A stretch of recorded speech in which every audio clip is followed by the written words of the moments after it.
नमस्कार दोस्तों।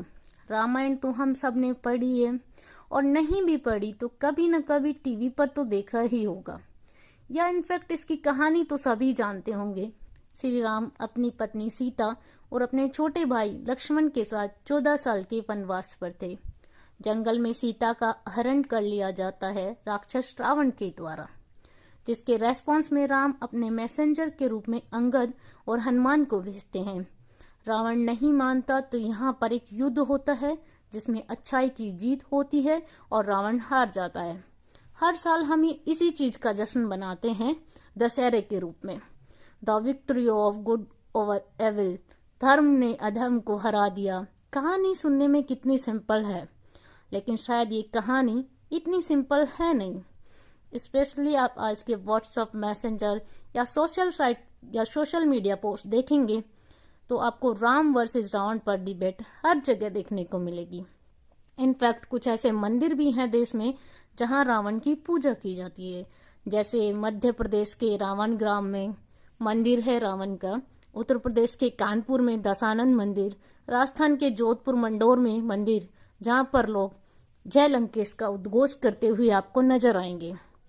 रावण के लिए लोग आज इतना जस्टिफिकेशन देते हैं कि कुंभकर्ण और रावण के लिए लोग सॉफ्ट कॉर्नर दिखाई देते हैं।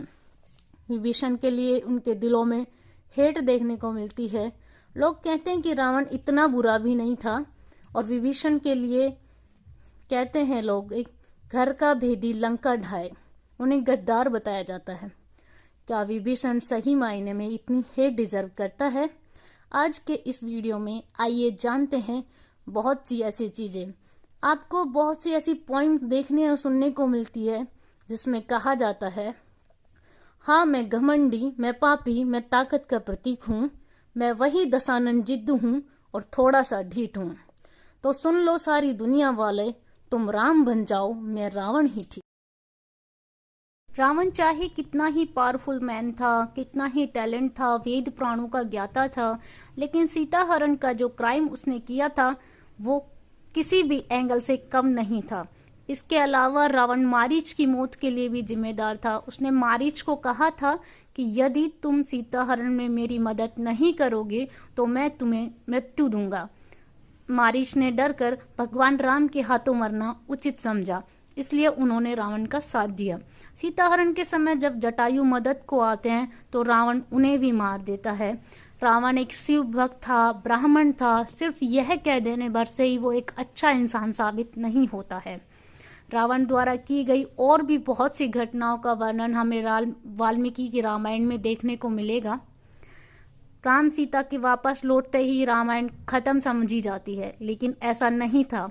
उत्तरकांड में इसके आगे का भी वर्णन मिलता है, जिसमें माता सीता को जंगल भेज दिया जाता है।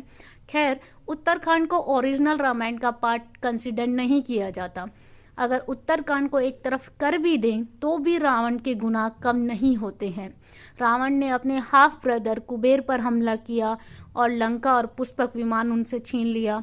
रावण ने कुबेर के जो पीस मैसेंजर था उसको मारा और उसके राक्षसों ने इस मैसेंजर की बॉडी को खाया।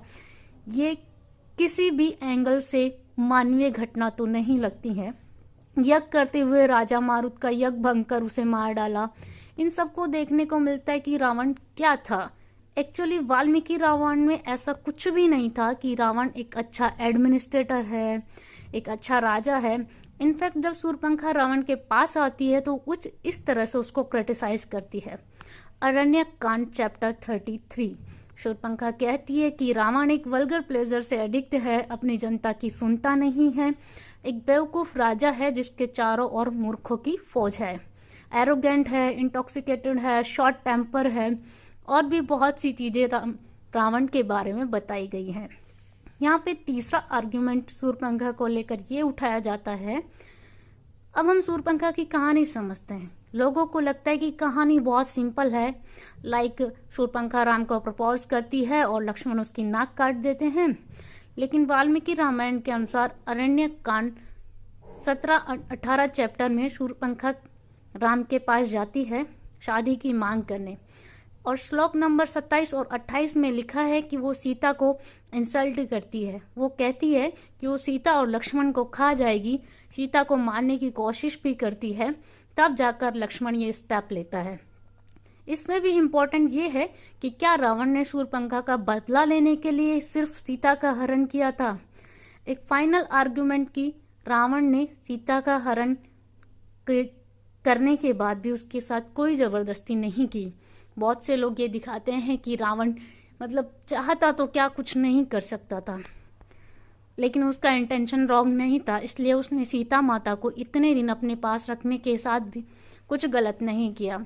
तो लोगों के कंफ्यूजन को दूर करने के लिए हम आपको बता दें कि रावण को एक श्राप मिला हुआ था। इसका वर्णन अरण्यक कांड के चैप्टर 49 to 52 में मिलेगा। बहुत कम लोग ये जानते हैं कि रावण ने जब रंभा के साथ दुराचार करने की कोशिश की और ये बात जब नल कुबेर को पता चली तो उन्होंने रावण को श्राप दिया था कि अगर उसने किसी भी स्त्री की इच्छा के बिना उसे स्पर्श करने की कोशिश की तो उसके मस्तक के 100 टुकड़े हो जाएंगे। और इसी श्राप के कारण रावण सीता माता को अपनी कैद में रखने के बाद भी उन्हें छू तक नहीं पाया। अब रावण एक बुराई का सिंबल है। उसके आसपास के लोगों में उसको समझाने की कोशिश की। न सिर्फ विभीषण ने बल्कि कुंभकर्ण को भी लगता था कि रावण गलत कर रहा है। युद्धकांड चैप्टर 63। कुंभकर्ण रावण से कहता है, दुष्कर्म करने वालों का पतन होता है। जब उसके भाइयों को भी उसकी गलती पता थी, फिर भी ऐसा क्यों है कि लोग रावण की कसीदे पढ़ते हैं। अब बहुत से लोग ये वीडियो देखने के बाद मुझे जज करेंगे, तो let me clear one thing, ये मेरा अपना पर्सनल ओपिनियन है। जब आज तक जो कुछ मैंने देखा, सुना, हिस्टोरिकल चीजें पढ़ी, जो ऐसा भी मुझे लगा, ये मेरा अपना पर्सनल व्यू है। सो लास्ट में बस इतना ही कहना चाहूंगी, if you are able to save your head while everyone else is losing there, you will be a man. So ये स्टोरी आपको कैसी लगी और नीचे कमेंट में जरूर बताएं।